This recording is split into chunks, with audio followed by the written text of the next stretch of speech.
The Atlantic Coast Conference has an eclectic bunch of stadiums, including a couple of NFL venues, so they're going to be difficult to rank, but let's give it a go. Here are the ACC football stadiums ranked. Wallace Way Stadium is a venue that's a lot better than it was just a few years back, when it had a track around the field, and there wasn't much of an exterior to speak of. However, despite the major redevelopment, it does remain a fairly simple horseshoe stadium, and is simply just not as good as the rest of the venues in the conference.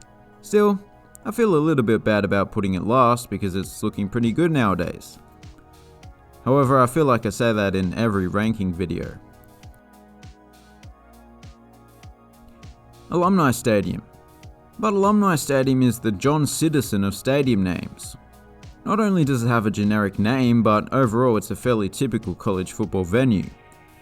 Red bricks on the outside, metal benches on the inside. But it does at least have some distinctive aspects. Most notably the fact that there's an arena tucked away under one of the stands. They do say it's what's inside that counts. I'm not really sure that's what the saying is referring to though. Carter Finley Stadium. Much like the Magpie I ran over that one time, this stadium is middle of the road. There's nothing particularly unique about it, but there's nothing particularly wrong with it. It has a decent exterior and a pretty basic seating layout. I guess one peculiar design feature is that the only chairback seating in the house is behind the end zones. The rest is bench seating. It's usually the other way around.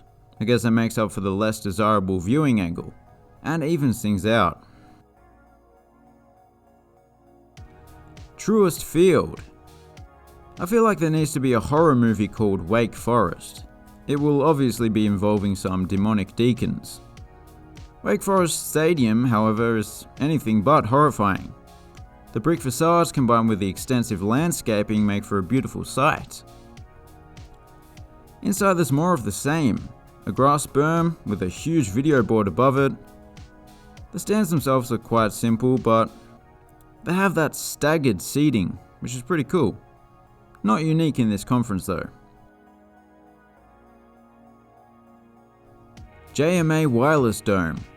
Despite the fact that they recently replaced the inflatable roof with a more sturdy one, held up by a frame that was presumably made from materials scavenged from an amusement park, it is still a dome. And unless the roof is transparent, I'm not a big fan of domes. I have to always be on the lookout for spy balloons, you see. Those Canadians can be sneaky. The roof change was part of a major renovation that left the stadium looking pretty much brand new, including this center-hung video board, which you don't often see in college football, for obvious reasons. Bobby Dodd Stadium, the oldest stadium in the conference, might have one of the most unusual designs in the conference. It looks as though over the years they've just been adding seating on a whim, and that is kind of what has happened. It's left the stadium with some disproportionate proportions. I don't mind that though. What I like even more is something that isn't necessarily an important aspect to a stadium, but everyone enjoys a scenic backdrop, and this view is second to none, at least when it comes to the man-made stuff.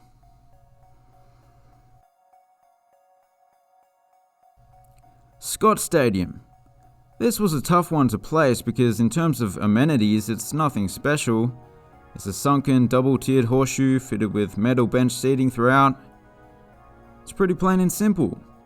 But what it does have is this big grass hill with a row of these white pillars at the top, giving it quite an old school prim and proper look and feel. When you combine that with a leafy backdrop, it creates a setting that makes this stadium greater than the sum of its parts. Allendale Federal Credit Union Stadium. As I mentioned, there are 2 NFL stadiums in this conference. This is almost like a third. Firstly, it's the fact that it's fully equipped with chairback seats. Secondly, it's this section, which just doesn't look college football-esque at all. If I recall correctly, it's supposed to resemble the tail of a cardinal, as in the bird.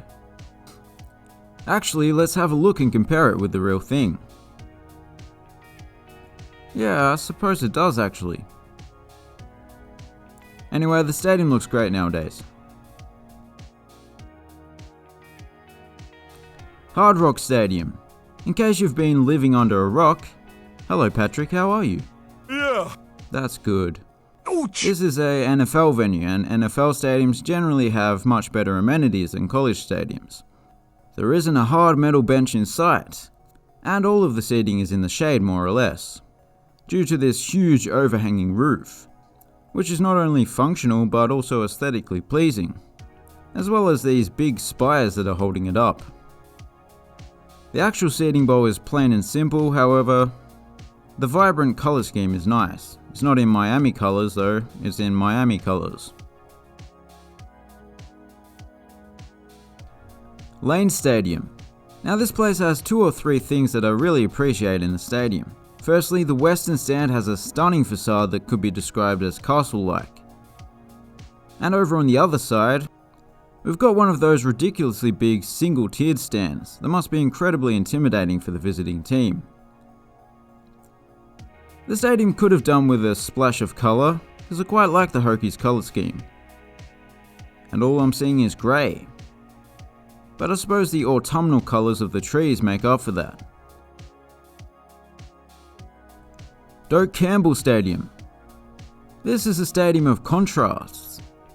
The interior is pretty bland and just nothing out of the ordinary, but the exterior is spectacular. It's the biggest continuous brick structure in the country. Over 3 million bricks were used to build it. We don't know exactly how it was built or by whom. Some people say it was aliens. Some people say it was a long-lost civilization that built it as a theatre of human sacrifice. Either way, it's absolutely stunning. I did say it was bland on the inside, but to be fair, some recent additions have actually livened up the interior. Acrisure Stadium. It's not often that fans are disappointed when a stadium name is changed from being named after one company to another company.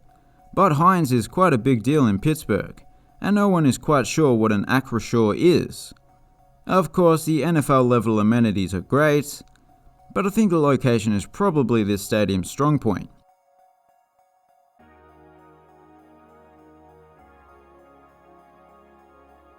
And you get a decent view of it from some seats.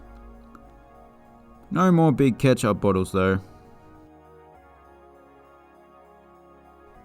Clemson Memorial Stadium. Now this is named in honor of fallen soldiers. It's also situated right next to a cemetery, and to top it all off, it gets the nickname Death Valley. It's also the largest stadium in the conference and is known for its intimidating atmosphere. So I'm guessing that in Clemson, Southern hospitality is replaced with Southern hostility. North Carolina counts as the South, right? Yeah, I'm pretty sure it does. Anyway, despite its size, they've still kept a grass hill, which I'm a big fan of. Keenan Memorial Stadium. This place has a bit of everything. It's situated in a nice leafy setting on the University of North Carolina campus. It has an extensive brick facade, not quite Doak Campbell levels, but still impressive. And a few years ago, they replaced most of the bench seating with these chairback seats done up in Carolina blue, the school's signature colour. There's also some unique seating options throughout. Yeah, I'm sure the NFL stadiums have a lot that this doesn't, but I'm fairly comfortable with this being number 1. So there you have it. Of course, this ranking is based largely on personal preference and is somewhat arbitrary. But if you enjoyed the video and you're new around these parts, consider subscribing. Thanks for watching, have a good one.